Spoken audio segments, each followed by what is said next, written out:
Liam stood torn in thought. He knew money was scarce and that living had become hard, but when his eyes fell on his daughter's angelic face as she slept, he told himself, if a small dog could bring her such joy, then surely it was worth the struggle. He resolved to work extra hours. The next day he took Kenny and went to a pet shop, and her face lit up with light and delight. Mika was astonished. How could he agree, let alone stand, when burdened with such crushing work, only to add another weight upon himself? Yet Liam believed that as long as his wife and daughter were happy, the world would be fine, and he could bear anything. But alas, such thinking proved a grave mistake. The following day at work, his manager shouted at him with ruthless anger. "Where is the report, Liam?" He replied that he had sent it on Thursday, but it turned out the manager had been wasting time in a cabaret and had never seen it. As always, he heaped all blame upon Liam. Work was hell. Either he endured the curses of a boss who acted like a king, or his colleagues dumped every burden upon him, and if anything went wrong, the blame was hung around his neck. Life felt like a minefield. Yet all of that was tolerable, for every evening he returned home to his daughter's laughter and his wife's embrace. Then came the day that overturned everything. He was riding the metro to work when he received a message from his friend Nita, asking him to buy her a new game that had just been released. He laughed, saying this girl never tired of games, but since they were friends, he agreed. He got off the metro and opened Google to search for a shop, but the area was unfamiliar. He looked around, and in that instant disaster struck. He saw his wife standing with a strange man. He could not believe his eyes. She was supposed to be taking Kenny to fencing practice. So what was she doing here with him? That evening when he returned home, he asked Mika, "Where is Kenny? Did she go to practice?" She answered, "Yes." He was about to confront her, to say he had seen her, but he refrained. He did not wish to destroy his home. He convinced himself it must be a misunderstanding, that Mika was not unfaithful. To ease his mind, he stepped outside for a walk. He tried putting his computer to sleep, but the device malfunctioned, so he wandered into the city, heading back toward the same place he had seen her before. Relief washed over him when he did not find her there, but the relief did not last. He heard her voice, speaking on the phone with the same man. Worse still, she had brought Kenny with her. He tried to console himself. Surely he is just a friend, or someone helping her. But then he heard the girl call out to the man, "Papa." In that moment, the world itself spun out of control before his eyes. He returned to work in a daze, unable to believe what was unfolding, clinging to false explanations. Suddenly his furious manager stormed in, asking, "Why are you slacking off?" Liam replied that his computer was malfunctioning and that it was not his fault, but the manager did not believe him and continued to shout. Then, abruptly, his phone rang. Mika was calling. Her voice trembled as she told him that Kenny had been in an accident and was now in the hospital. He rushed there at once, desperate to know about his daughter. They told him she had been taken into surgery, and the doctor came out asking who her parents were. Both said, "We are." The doctor explained they needed a blood donor and asked their blood types.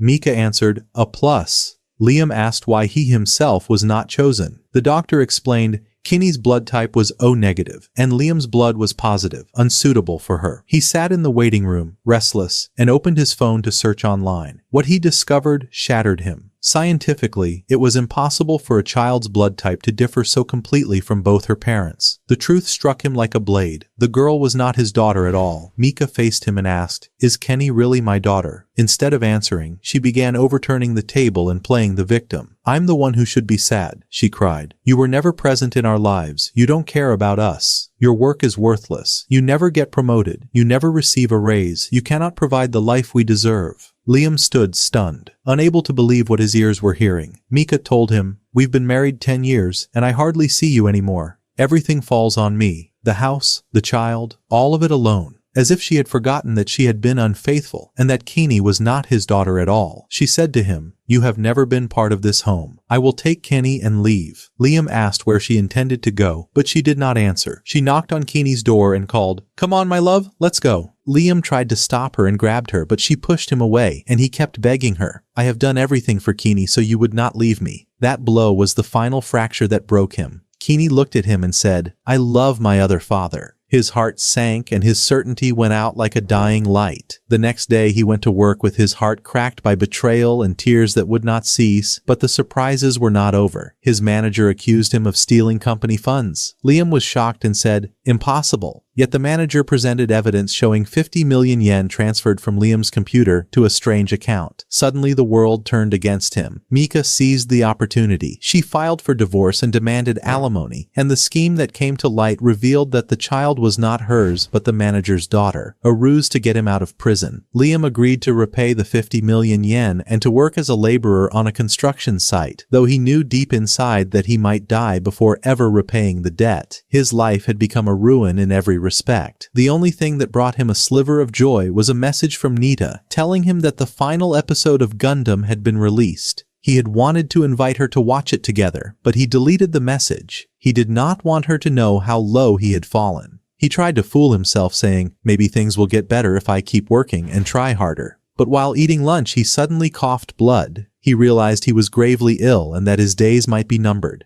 At night he tried to sleep, but the coughing grew worse and he could not even afford to see a doctor for the simplest reason. He had no money. Liam sat on the bed feeling himself dying slowly, his eyes half open, his body exhausted. Suddenly a bright light appeared above him and he began to see a strange vision, dreamlike yet uncannily real. The vision revealed everything. The one who had stolen the 50 million yen was none other than his manager. And worse, Mika, whom he had believed loved him, had been unfaithful with that man from the beginning. All her talk of neglect and tears had been planted lies. She had used him for money and had participated in framing him. Liam was stunned and could not believe his eyes. Then a strange man appeared and spoke in a calm voice. "Hello, my friend. All of this is true. Will you let them get away with it?" Liam's heart filled with rage and he thought, "No, they must pay even if it costs me my last breath." The stranger seemed pleased by his anger and stepped closer. "Good that I came today," he said, "but I have not yet told you who I am." Liam asked who he was and why he had come. The man explained that he had taken an interest in Liam's case because he saw him as a good man. Liam exploded. "Yes, I was good, and that goodness is what made me lose everything. If time could turn back, I would live selfishly, thinking only of myself." The stranger smiled, delighted by that admission, and said, "Very well, that is why I am here now. I will give you a second chance, a chance to live another life in a completely different world. All you must do is choose the world you want to go to." Liam, teetering on death atop his bed, could not tell whether these were hallucinations or truth before departing, but he told himself, "If this is my last chance, I must choose wisely." He remembered the game he and Nita loved, and he chose a world like that game's world, even if it meant being born there as a farmer on the margins of a distant planet. The strange man said to him, "I love you, and for that reason I shall make you a son who rules an entire planet." For the first time in so long, Liam felt a glimmer of hope, believing that the life ahead would be far better. With his final breath, the contract was signed, and suddenly Liam found himself in another world, on a planet called Hydra, and the day happened to be his 5th birthday. His mother had prepared a grand celebration. When she wished to present his gift, she said, "Follow me, Liam." Then she performed a light flight incantation beneath her feet, and he rose into the air, imitating her, the two of them soaring together into another chamber.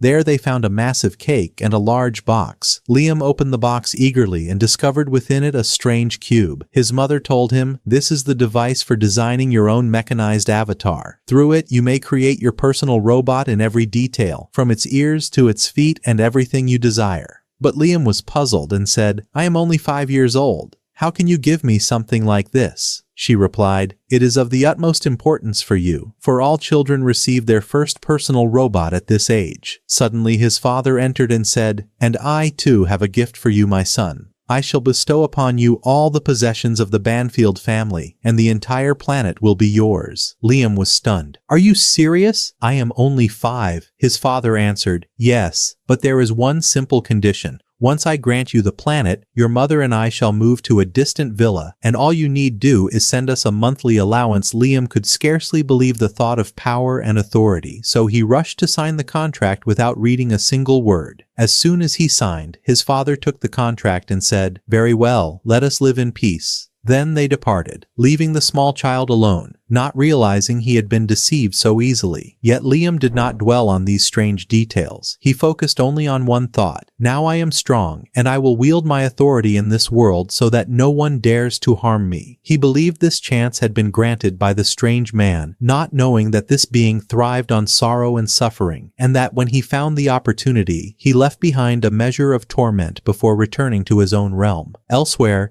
Mika was sitting with the manager in a restaurant, laughing with him, both of them radiant with joy. The manager said, "Honestly, I feel a little guilty. I destroyed Liam's life. He was truly a decent man." Mika laughed and answered, "And why should you feel guilty? He deserved it. He wasted 10 years of my life." Suddenly the police stormed the place and surrounded the manager. "You are charged with falsifying accusations and embezzlement. We have recordings and testimony from your colleagues proving it." The manager tried to deny it, but the game was over. As for Mika, she found herself without support. The man she had clung to was imprisoned, and she was left destitute, sprawled on the pavement with no future. The strange man stood watching the scene, savoring every moment of the misery he himself had orchestrated. But this time he resolved to make her suffering many times worse than before. The same strange man who had transported Liam to the other world now sat, unleashing a demonic laugh from deep within him, determined to relish every moment of anguish Liam would endure. For in this world, my friend, people live long lives, meaning Liam's torment would last not for years, but for centuries. In another part of this world, an entire planet was under assault by the ghost pirates. Their captain thought he had secured victory, but suddenly his men began to explode one by one. Then he beheld a lone woman in the air, majestic in her bearing, floating in the sky. She was Christiana, the first princess of the kingdom of Li. She was not merely a princess, but one of the greatest warriors in all the realm. The moment she entered the battlefield, the pirates began to fall one after another, and their forces retreated. Even as the pirates decided to flee, Christiana commanded her soldiers to continue the attack, declaring, "We shall teach them a lesson that history will never forget." At that very time, Liam was receiving his newest gift, a personal robot. Yet, to his surprise, it came in a box that resembled a child's toy chest. The servant said to him, "All you need to do is touch the box, and it will open on its own." As soon as Liam touched it, a maid robot fell out before him. She rose with graceful poise and said, "My name is Amagi, and from this moment onward, I am at your service, Your Excellency." The servant added, "Amagi will be your personal aide and serve you 24 hours a day, though she will require maintenance once a week." A little while later, Liam lay back, receiving a shoulder massage from Amagi. The servant glanced at him cautiously and asked, "You look unfamiliar to me."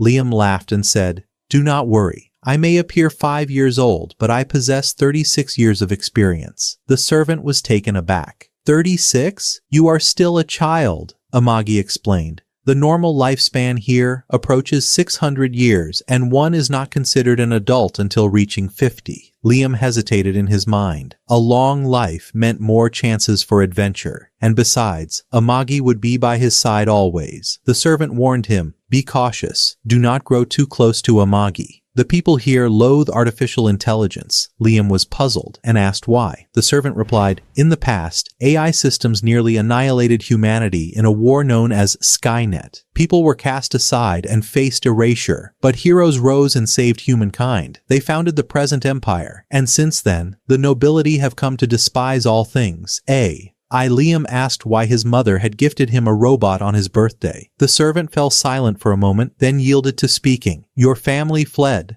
Liam sprang forward, delighted. "Fled from what?" the servant answered. "From Thab Quarce." Liam grinned and asked jubilant, "Lands? Wealth?" The servant said, "No, debts. Endless debts." Liam was stunned. How could that be? The servant continued, "Your great-grandfather Astor once elevated the Banfield name. But your father squandered everything. The factories stopped, the farmlands were lost, troubles erupted, and now you are made responsible for it all." This was only the beginning of his suffering. Elsewhere on Hydra, some people sat in a tavern talking about the new lord, who had become the region's ruler as a 5-year-old. One of them said, "I cannot stand this place. Every time a new lord arrives, taxes rise for no reason." Another replied, "There is nothing we can do. Let us hope he is more merciful than his predecessor." Liam sat on his bed, his mind unable to grasp what had occurred. How had the Banfield territory sunk into poverty, and how had they decided to saddle a child with responsibility? He thought a moment, then absorbed a bitter truth. They placed me here specifically to inherit these debts. In his previous life he had been belittled, exploited, then abandoned.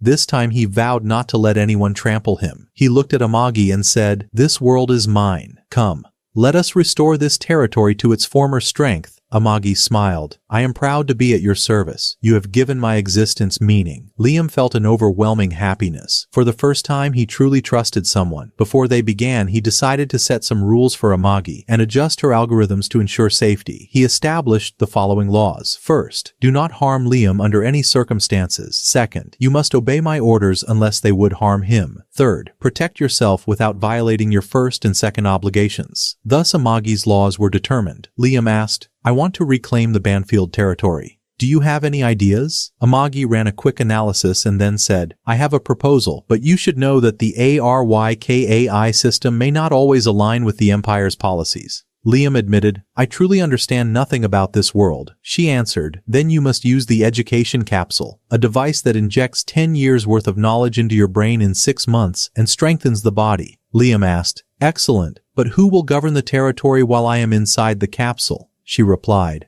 "I will act as your proxy. Rule the territory on my behalf until you return." The servant Brian intervened in astonishment. "Have you gone mad? You will leave the territory in a robot's hands?" Liam replied calmly, "Amagi will do nothing wrong unless I command it. Besides, no law forbids this, does it?" The servant fell silent. The agreement was made, and the capsule was readied. Liam looked at Amagi before entering and asked, "Do you possess feelings? Do you sense anything?" Amagi replied, "I am not certain, but when I was instructed to be your companion, my data was suppressed into a program directive, and by your human account I experienced what you call happiness." Liam said to her, "Very well. Guard the territory. I will enter to learn, then return to seize control of this world." The territory was entrusted to the robot's hands, and after a short while the capsule opened. Liam found Maji standing and waiting for him. His first question to her was, "How long was I inside that capsule?" She answered, "You slept for 2 years, Liam." After he dressed, Maji sat and explained the state of the territory, informing him that affairs had been running smoothly. He thanked her for her efforts and said he wished to tour the territory with his own eyes. Maji smiled and said, "Come, first I will show you the fleet of space warships." It was the first time Liam saw the territory in truth, not through pictures or reports. What most captured his attention were the robots. He asked Maji if he could try one, and she rejoiced. "Of course, I will prepare a test for you at once." She explained that the suit moves on its own. All he need do is imagine the motion he desires, and it will execute it immediately. "Then let me try," he said.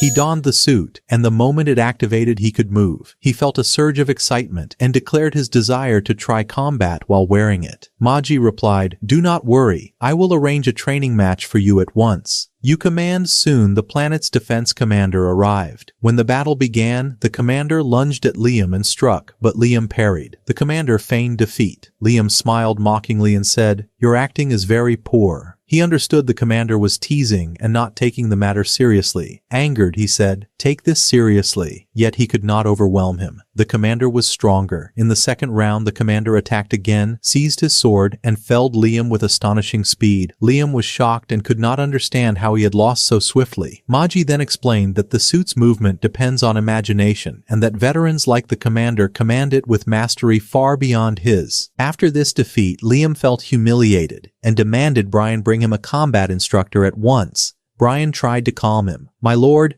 there is no need for you to learn fighting at all." But Liam insisted. He would not accept the word no. He had endured much in his previous life under the rule of the strong, and had no intention of living the same way here. If he were fated to become an evil lord, then he must at least be the strongest. Shortly thereafter, he met a man named Yasushi, who seemed an experienced master of martial arts. Liam admired him immediately and said, "I want to learn from you." Yasushi agreed to be his trainer. But Maji was uneasy. "I am not comfortable with him. He looks suspicious," she said. Liam answered, "I know he seems suspicious, but his appearance is like a samurai's, and I admire him." She replied, "Fine, but test him first before you rely on him." Liam consented and told Yasushi, "Show me a small demonstration." Yasushi smiled. "Come with me to the forest." He had set up some wooden posts. Before beginning, he said to Liam, "Focus well. This is a secret technique I will show to no one but you." Liam told Maji, "Record what will happen."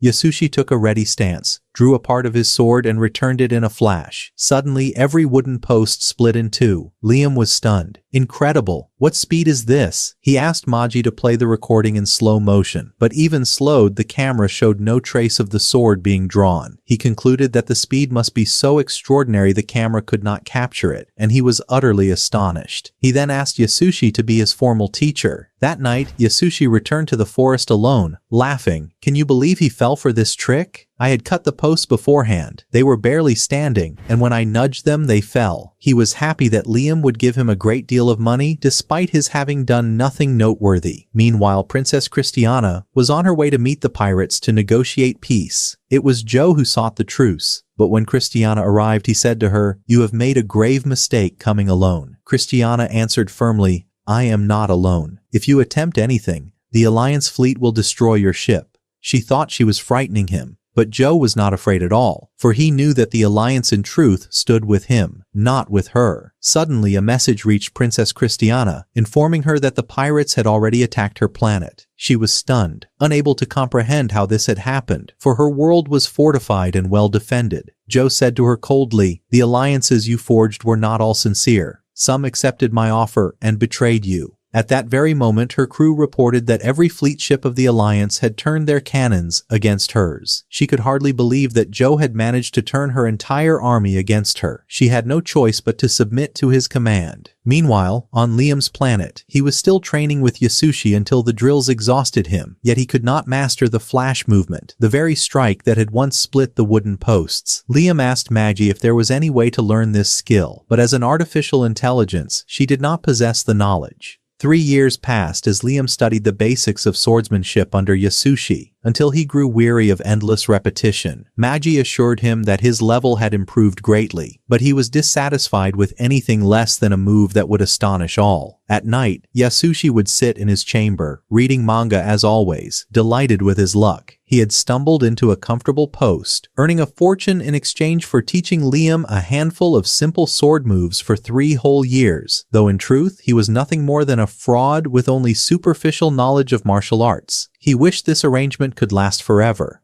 but suddenly Liam entered and said, "I want to learn the flash movement." Yasushi grew uneasy and chose to evade. He told Liam that he had said from the very start he would perform that move only once, and if Liam did not like it, there was no point continuing. At once Liam apologized, and Yasushi forgave him, pretending to be magnanimous. Yet when Liam left, Yasushi exhaled in terror at the thought that his fraud might be exposed. But suddenly Liam returned, making Yasushi's heart leap in fear, lest he had overheard him. Yet Liam came only to say that there would be no training the next day, for he had another mission. Elsewhere, Princess Christiana was now a captive aboard Joe's pirate vessel. She asked him, "What do you intend to do with me?" He replied with icy calm, "Nothing. I merely wanted you to witness the scene from the front row." She did not understand until she saw the fleets turning their cannons toward her planet. Then she realized he intended to annihilate it entirely. She broke down in tears, begging him to stop, but he ignored her pleas and ordered his men to fire. Powerless, she stood watching as her home world, the place of her birth, erupted before her very eyes. At that same time, Liam remained on his planet, still frustrated at his inability to master the flash movement. Yet he understood he had no time to waste and focused instead on his duties as Lord. He asked Maji for a monthly report. She presented him with charts and statistics on the economy. The debts remained, though production had seen a slight rise. Liam was pleased with her diligence, for she was managing the affairs with true devotion, yet she warned him that growth was slower than expected because of extravagant spending on entertainment projects, which had yielded no results to match the expense. Immediately, Liam demanded a detailed report of entertainment expenditures. With his prior knowledge of accounting, studied before his death, he quickly spotted discrepancies and ordered the program's overseer to be summoned. A pompous noble arrived, brimming with self-confidence, but Liam confronted him directly. "If you have something to say it now." The noble feigned ignorance, but Liam discerned that he was siphoning funds, altering invoices and suppliers with cunning. Liam asked him, Why did you change the suppliers? The man replied with the excuse that the new supplier was better, yet the outcomes did not support his claim. It became obvious that he was a thief and a fraud. Strangely, Liam did not flare up in anger. Instead, he saw in this an opportunity to learn how to wield his authority as an evil lord. Suddenly, Maggie informed him that this same noble had once faced charges of embezzlement. Astonished, Liam asked, "How does he still hold office then?"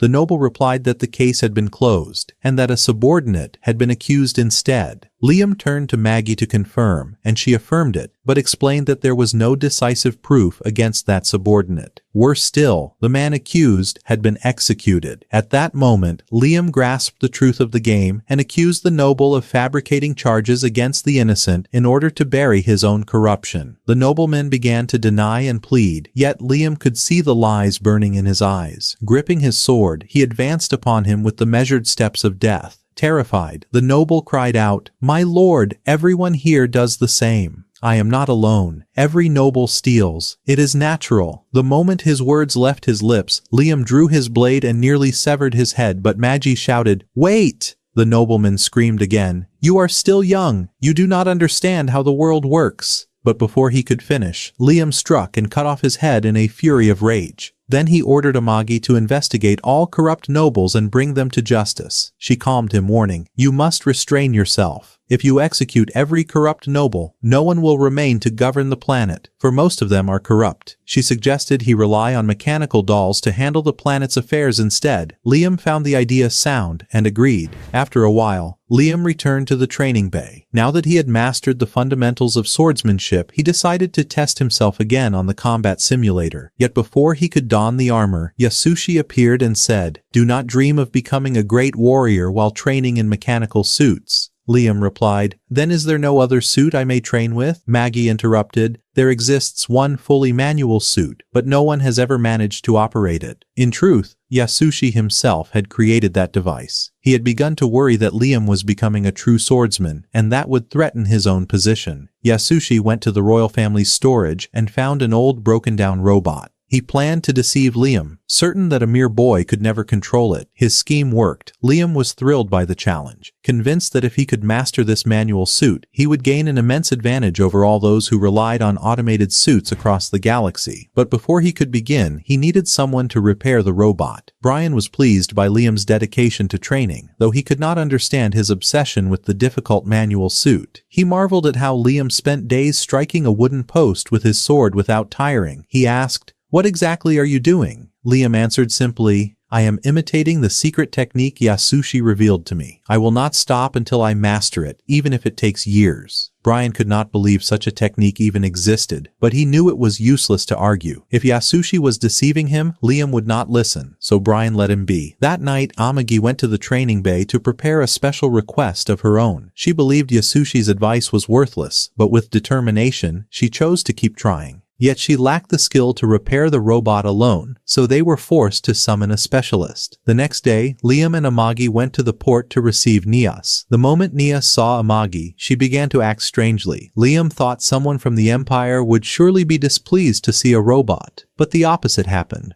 Nias was almost unnaturally excited, as though she were obsessed with machines. They brought her to the robot and asked her to repair it. Nias shook her head. "This machine is completely ruined. Save your money, buy a newer model." But Liam insisted. She explained that spare parts were no longer manufactured and that the repair would cost dearly. Still, Liam did not care. He said he would pay any amount, so long as it was restored. Before they began, Liam made an unusual request. He wanted the robot to have a finishing move. Nias frowned and asked, "What do you mean by finishing move?" Liam explained eagerly that he wanted the robot to unleash a powerful attack, perhaps a missile strike, or even for its arm to detach and rocket into the enemy's face like a projectile. It was a childish idea, but Liam was thrilled by it. By chance, Yasushi entered the training bay at that moment. The sight of Nias caught his attention at once, and he struggled to compose himself as he approached her with his usual lies and exaggerated charm. But Nias ignored him entirely, absorbed instead in Liam's excited explanation of why a rocket punch would be useful. Patiently, she dismantled his reasoning, pointing out that rocket engines would consume too much space, and that losing the robot's arm mid-battle was utter folly. Still, Liam stood firm, and at last they reached an agreement.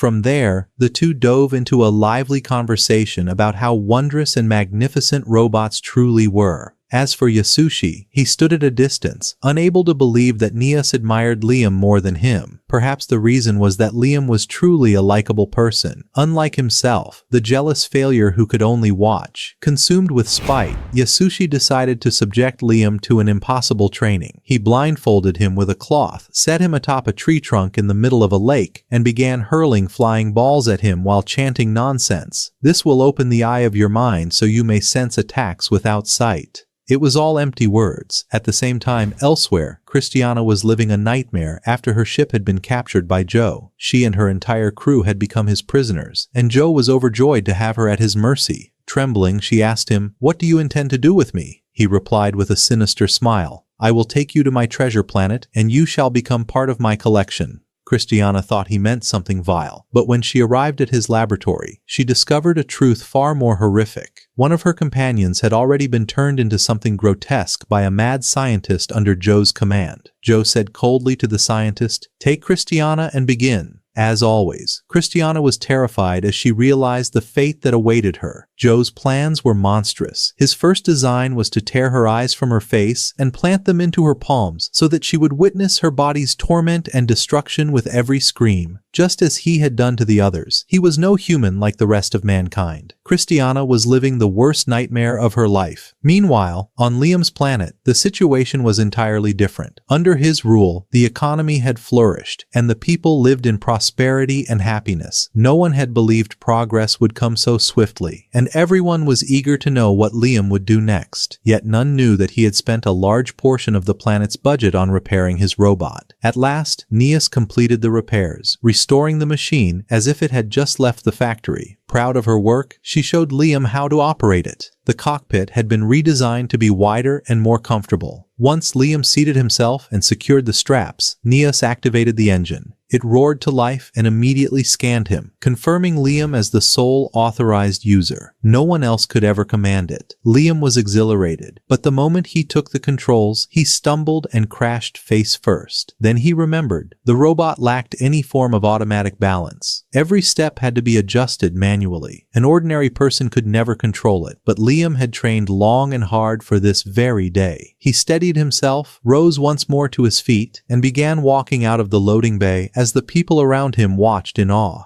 Nias explained that imagination was crucial for operating the robot. The clearer the image in his mind, the sharper its movements. Over time, he began training with a sword, trying to split a wooden pillar from afar using the flash strike. But no matter how hard he tried, he failed. Doubt crept in, and he muttered, "Perhaps I lack the talent for the sword after all." But Amagi approached him and spoke frankly. "The problem is not you, nor your talent. The problem is Yasushi and his empty teachings, and your blind faith in him." When Liam heard the word faith, he misunderstood it, believing she meant he lacked faith in his master. He was utterly convinced that Yasushi could never lie to him or mislead him, so he drew an even stranger conclusion. "Then it must be that I am the one failing to grasp my master's lessons." Suddenly Liam remembered, this world had magic. Why not combine magic with the strike instead of relying on my muscles alone? From that day onward, Liam made a great leap in his training. For months he practiced fusing swordsmanship with magic until the awaited day arrived. He called out, "Master Yasushi, come and see what I have achieved." Inside, Yasushi was certain Liam would disappoint him as always. But the moment Liam drew his blade and unleashed a wave of magic that cleaved the wooden pillar in two from a distance, Yasushi could hardly believe his eyes. Yet, he quickly donned the mask of wisdom, saying, "Well done, my pupil. But you still have a long road ahead to truly master the technique." Inwardly, however, his heart collapsed. He was shaken to the core. That boy is unnatural. I lied to him for years, and still he accomplished the impossible. Days passed, and grave news reached him. One of the planets from which resources were extracted had been attacked by the pirates. This planet was the only one whose resources had not been seized by the Empire when the debts of House Banfield had been confiscated. The reason was that its land was poor and extraction was difficult, so they had deemed it worthless. But Meiji had been resourceful enough to operate a few factories there, generating additional income for Liam. Now, however, the pirates sought to seize those factories. The Banfield troops stationed on the planet resisted fiercely, but it was only a matter of time before they were overwhelmed. Liam said, "Maggie, I have a plan for the assault." She replied, "Yes, We will strike from a blind spot, one unseen by the enemy, and take them by surprise. She then commanded the fleet to pin the pirates in orbit, while Liam himself resolved to descend to the planet to defend it in person. Brian objected. "My lord, it is far too dangerous for you to go yourself." But Liam refused. "No one will steal from me, and I wish to put my newly learned skills to the test." Thus Liam departed with his squad. Maji had prepared a massive cannon and loaded Liam's robot inside it. Once fired toward the planet, the battle below raged, the pirates tearing through the defenders of the factories. Suddenly one of their ships exploded, the heavens split, and down descended Liam, sword in hand, cleaving an enemy in two in the blink of an eye. Surrounded by pirate forces who thought they had trapped him, Liam sensed their movements without sight, thanks to his grueling tennis ball training, and cut them down from behind before they could even strike. A group of them opened fire with laser beams, exclaiming, "You even know laser techniques?" At that moment, Liam gripped his sword and summoned forth a massive laser cannon, sweeping the battlefield clean. The pirates panicked. "This is no human," they cried. Attempting a foolish mass charge, they lined up together. Liam roared, "It is time to reveal the true secret." Drawing his sword, he unleashed a single wave that split half their remaining forces apart. Many collapsed in terror, and the rest fled in haste. Yet Liam did not relent. He raised his hand and fired what he called a missile strike. But what manifested was not a missile. It was a nuclear warhead that annihilated everything, leaving none alive. Scowling, Liam muttered, "This is not what I asked for, Neas. I asked for a missile fist, not a nuclear bomb." At that very moment, a call came through from Maji, reporting that she had destroyed 30% of the pirate fleet, seized another 30% of the pirate fleet percent of their ships to rebuild into their own army, while only 40% had escaped. Smiling, Liam said, "Excellent work, Magi." When the news reached the pirate leader, he nearly lost his mind with rage. He ordered his scientists to muster every resource for a counterattack, but in the end had no choice but to retreat to avoid total annihilation. Yet Joe would not allow matters to end so easily. He resolved to crush the retreating pirates, slaughtering those who faltered, and afterward to set out personally to pursue his mission elsewhere. Meanwhile, Liam and his legends returned in triumph after the battle. They had not only reclaimed the resources but also seized several pirate vessels. By imperial law, whatever one plunders from the pirates becomes his own. Fortune favored them further, for those captured ships were filled with stolen treasures. The moment Liam heard the word treasures, his thoughts flew to gold and silver. But Brian reminded him, "What we possess is far more precious." Maji explained that the ships carried rare metals such as orichalcum and adamantite. Yet Liam cared little. He dreamed of a diamond crown, though diamonds in this world were but glittering stones of no real worth, while orichalcum and adamantite were of immense value. Still, it did not matter to him. He wanted something that made him feel wealthy. When Brian told him there was some gold aboard, Liam rejoiced and ordered him to mint a vast number of gold coins. When Brian asked whether he should mint coins from the other metals as well, Liam replied, "No, of course not.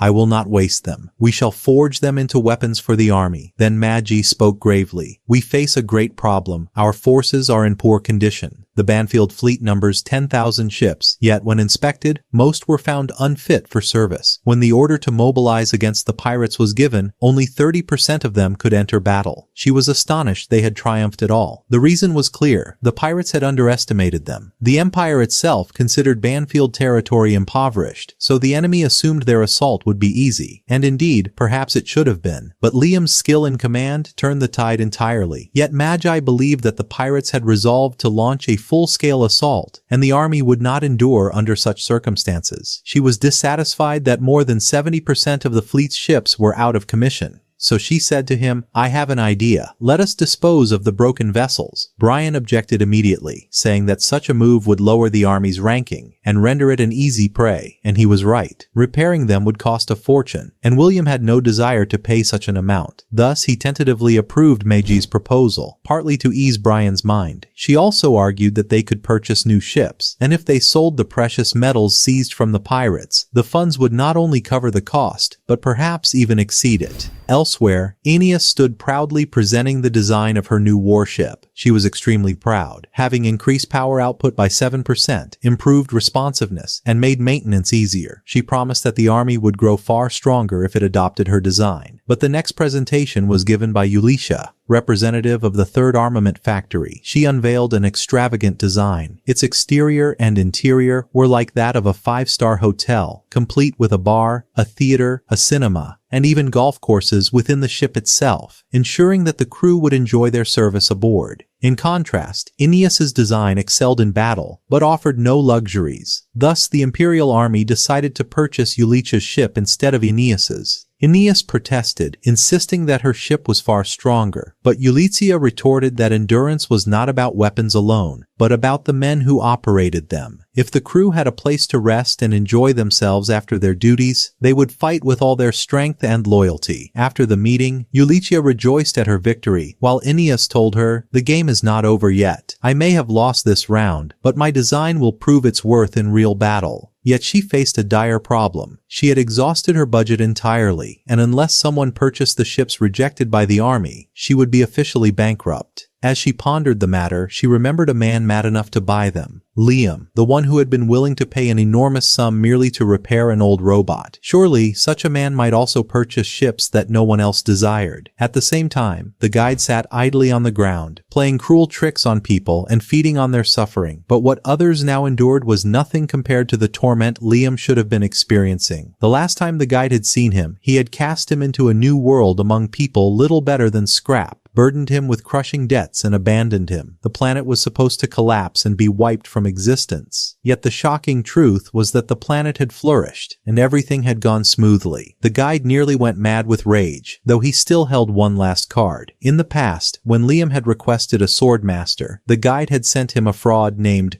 Yasushi, a man who did not even know how to hold a sword, ensuring that Liam would never have a real chance to learn. In the local taverns, people spoke of how the economy had improved under Liam and celebrated his rise as ruler. Meanwhile, Yasushi sat alone, drunk and dejected. Liam had long since realized that he was being deceived, that Yasushi had only been trying to rid himself of him with impossible tasks. But the shocking twist was that Liam had learned and mastered techniques that even Yasushi himself did not know. When the guide heard such rumors, he was astonished and went to see with his own eyes. He found Liam training, splitting dry logs apart without even touching them, and was dumbfounded. He became convinced that Liam's power was not some gifted miracle, but rather the fruit of his own sweat and toil. The guide could no longer comprehend how everything had gone so well for Liam. What was even stranger was that Liam himself had never expected such an outcome. At the age of 5, he had been abandoned, his family drowned in debt sufficient to destroy the life of any ordinary man. Yet somehow things had worked out. His economy improved, his life became like a dream, and all of it sprang from the unyielding spirit within him. Meanwhile, the taste of life turned bitter in the guide's mouth. He could not endure it, and so he began once more to feed on Yasushi's endless negativity, soothing himself slightly, while plotting a new scheme to destroy Liam's life. The guide was wagering on one thing, that Liam now stood at the peak, and casting him down from such heights would restore to the guide a fresh flavor of victory. At that very moment, Liam was conversing with Magi about the warships. He asked if she had found anything useful, and she informed him that the Imperial Army was modernizing its fleet and selling off older models at cheap prices. Though outdated, Imperial vessels were still far superior to anything else on the market. Liam agreed at once, but there was a condition. If they bought the ships, they must operate their crews as they were. For the Empire was trying to rid itself of unwanted personnel. Hiring those soldiers would be costly overall. Yet Magi believed they could shoulder the expense from the real budget, and that most of those crews possessed extensive experience that would only strengthen Liam's army. When Liam heard this, he was convinced and approved the deal. The guide overheard everything, and seeing a golden opportunity to ruin Liam's life, decided to play his hand. He seeded the ranks of soldiers being sent to Liam with a cadre of extremists, men fanatically loyal to a dangerous degree, certain they would expose Liam's supposed fraudulence when they clashed, and would turn their backs on him before his troops. At that moment, Yasushi sat at home suffering a headache from too much drink, bewildered at how his life had sunk so low. When Nias's voice stirred him and he rose quickly to play the part of the teacher. At first Nias distrusted him, but after witnessing Liam's progress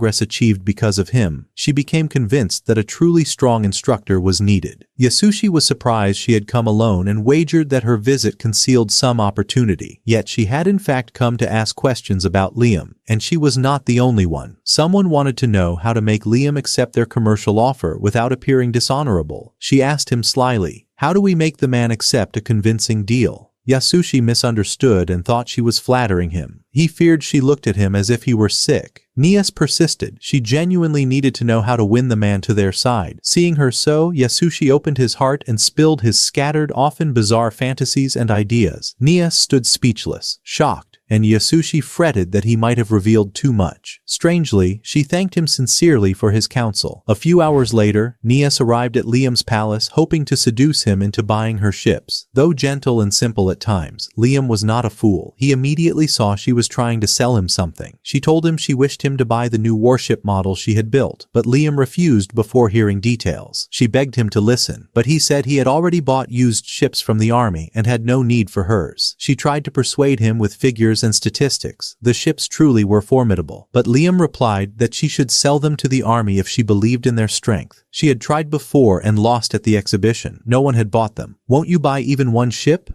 Or 200, she asked, offering to help him secure a loan if necessary. He cut her off. "Enough talk. I cannot bear the thought of debt again." She grew desperate and nervy from her despair and tried to tempt him anew. Liam recognized Nias's type, yet this time she seemed genuinely broken. To end the awkward moment, he decided to purchase a few ships. He asked Magi if surplus funds existed in the budget, and she answered that they could acquire roughly 300 vessels. Nias lit up and promised to dispatch them immediately. Her cries of joy echoed through the streets as she shouted to her crew, "Prepare 300 ships for sale now." Her coordinator was astonished to learn she had finally found a buyer. Hours later, the new ships Liam had purchased arrived and lined the quay. Liam boarded one to inspect it, pleased to have obtained modern models, though puzzled why the Empire had chosen other designs over these. This ship contained almost no luxuries. Nias defended her choice, insisting lavish designs had no battlefield value, and she was right, but that did not negate the fact that people loved the appearance of luxury as well. To finalize the deal, she asked him to sign the receipt, but she also made another request. Would he grant her some of the pirate ships seized days earlier? He refused categorically, explaining his intention to add them to his fleet. She tried again.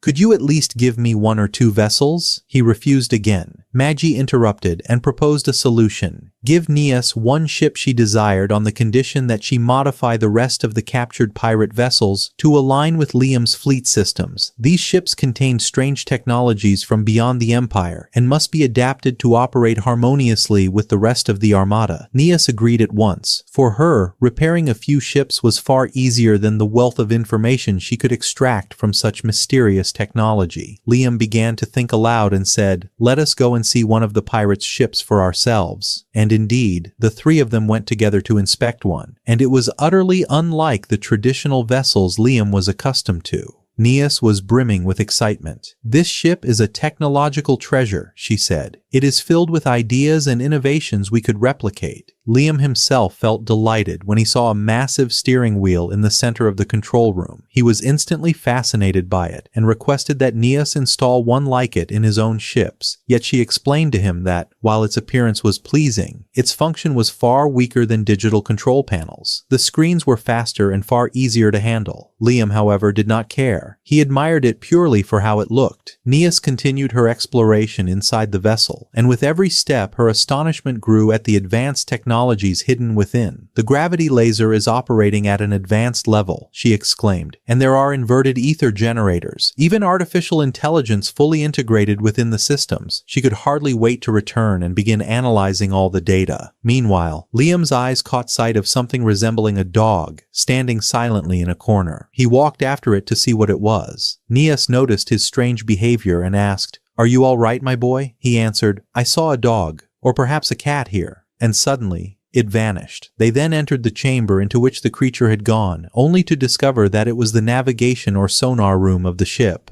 Amagi activated the system and explained that this chamber recorded every journey the ship had ever taken, mapping its earlier routes. They discovered that the pirates had been raiding and invading planets across the Empire of Drarain. At first it seemed ordinary enough, but after scrutinizing the data, Amagi uncovered a strange pattern. Every time the pirates returned from a raid, they entered the Empire through a teleportation gate, then performed a small jump along the frontier. That frontier was a region long disputed between the Empire and other states, making it nearly impossible to monitor properly, and thus it had become the pirates' perfect hiding place. Liam asked her for the coordinates of that small jump, but unfortunately the numbers changed each time the pirates returned from a raid. Amagi began analyzing the coordinates they had retrieved and charted a map of the ship's trajectory. To her astonishment, it aligned perfectly with a small wandering planet, drifting lost in the depths of space. Its orbit was so precise and peculiar that reaching it was nearly impossible without prior knowledge of its position. She voiced her suspicion. This could very well be the pirates' hidden base. But Liam replied confidently, "No, I have seen many pirate films. This planet is without question their treasure island, where they hoard their spoils." Once they had gathered the necessary information, Jazz asked, "What will you do now?" Liam answered without hesitation, "There is no need for lengthy explanation. We shall attack the planet."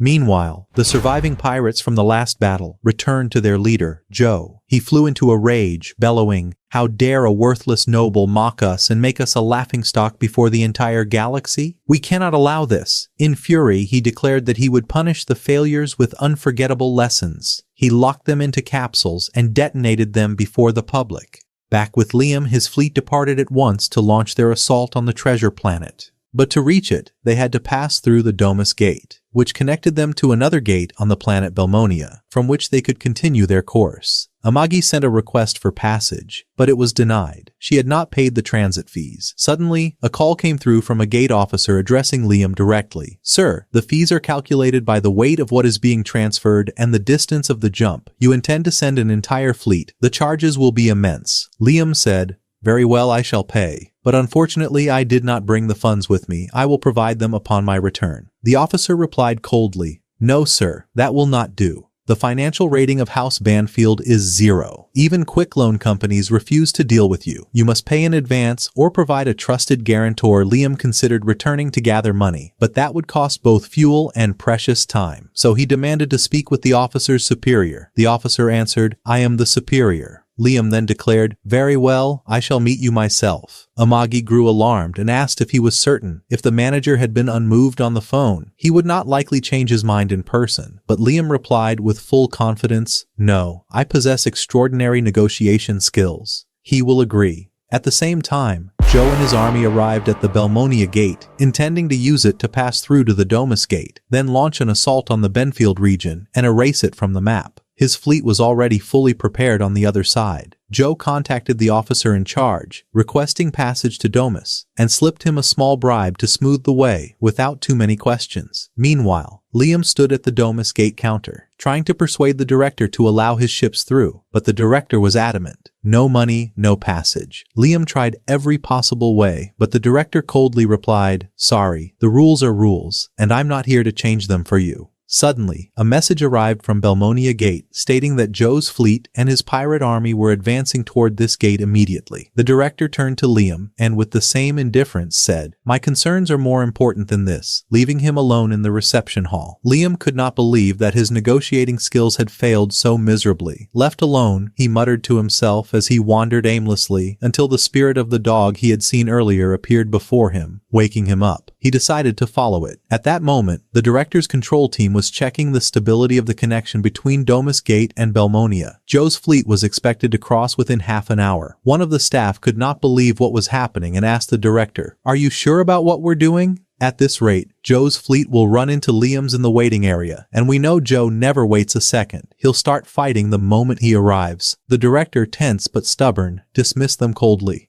"Go. Take a break. There's no need to panic." None of them dared to say aloud that his refusal to act could cost everyone their lives. By coincidence, after the staff left the control room, Liam, following the spirit of the dog, slipped inside unnoticed. Looking around in astonishment, he found the place empty. He approached the main screen and was shocked. The gate was already open and connected to Belmonia. Liam thought the director had carelessly opened the way for free, but as he studied it more closely, he noticed the alignment was completely wrong. This must be a simple mistake by the director. "I'll fix it," he said to himself. He began working on the control panel, trying to reverse the gate's direction. After a long struggle, he managed to partially correct the alignment, but his interference caused an unintended distortion in the gate. Anyone inside Subuldodi would emerge at a completely random location. Since Liam did not know anyone was inside, he thought to himself, "No harm done." Suddenly, he received a call from Amagi, urging him to return quickly to the ship because someone was guaranteeing their rights. Surprised, Liam asked, "Who is it?" When he returned, he learned that the guarantor of Amagi's rights was Neas, who said, "This is the least I can do after Liam helped me, especially after he bought ships and left me some of the pirates' vessels."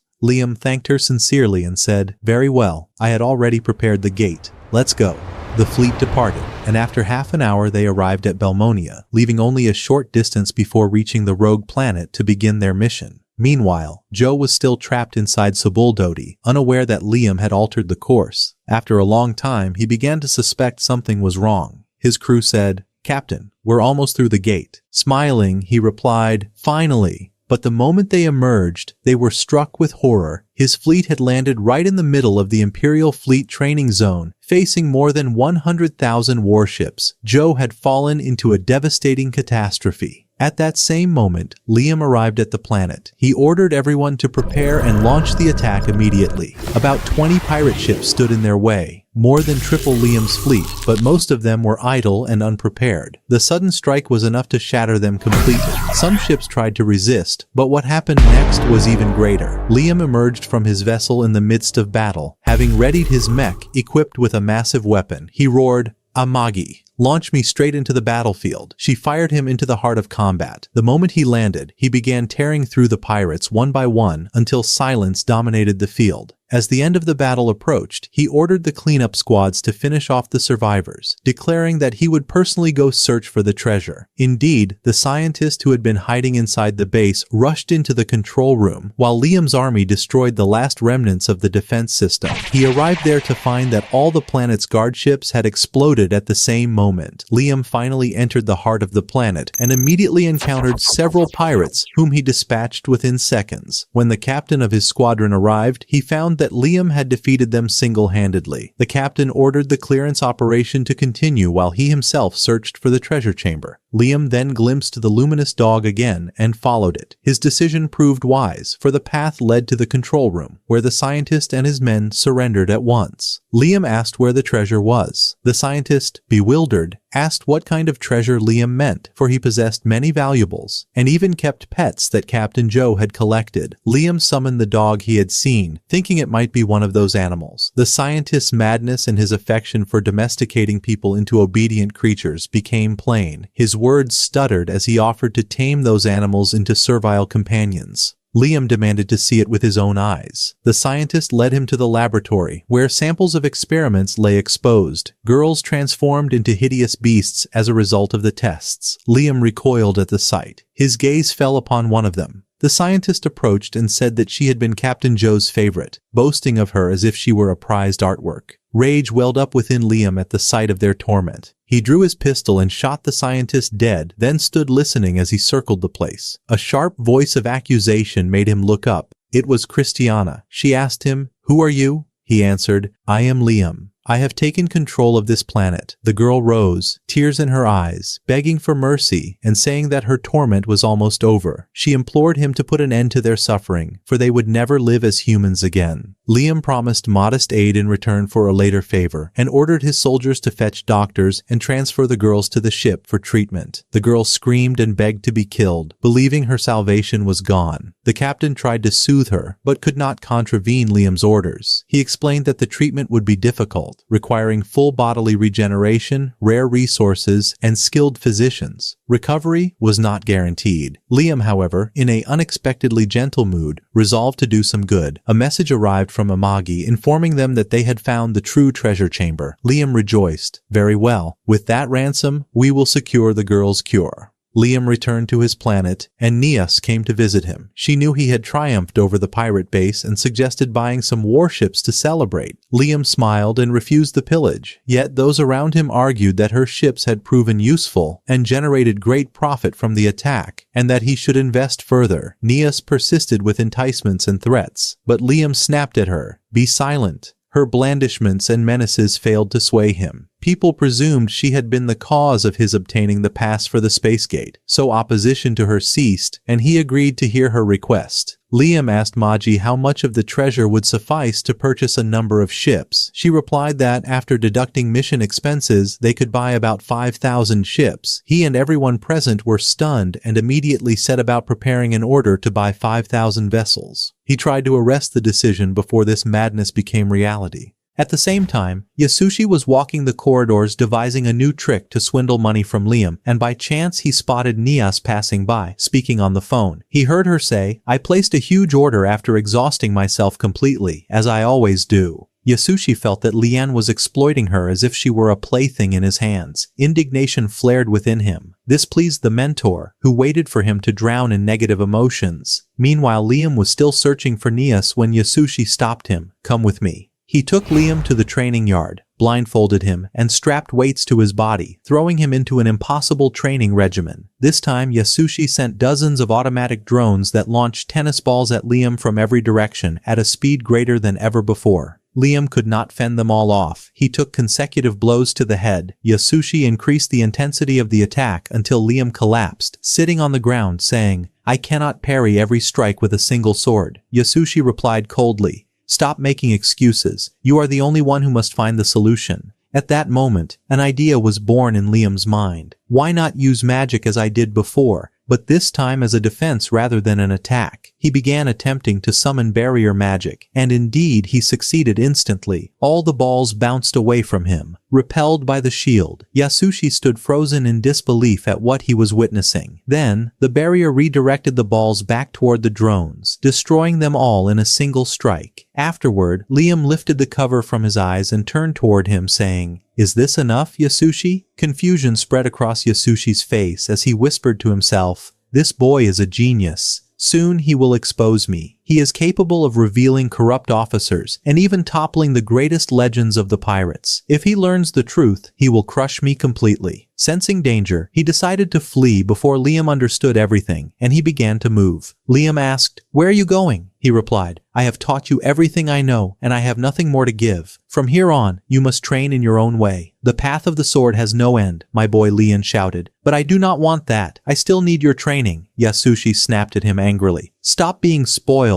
I too am still learning, and I have a long road ahead. Your clinging to me will only hold me back." Then he turned his face away and said with solemnity, "I hereby declare that you have graduated. From this moment, you are a master of the path of the sword. It is now your responsibility to spread the style of Flash throughout the entire galaxy." Liam replied joyfully, "Very well. I will do so." As soon as he turned around, Yasushi bolted away at full speed. As for Leon, he had never felt such contentment in either of his lives. His debts were beginning to shrink. His lands were expanding. He had defeated a portion of the pirates, and his teacher had finally acknowledged him. Suddenly, he burst forth from the other world, before he could dissolve under the overwhelming surge of positive energy rising within him. And thus, our story for today comes to an end. So do not forget to like the video, share it, and leave a comment, for this is what encourages us to continue. And if you are new to our channel, be sure to subscribe and activate the notification bell so you never miss an update. See you soon, legends.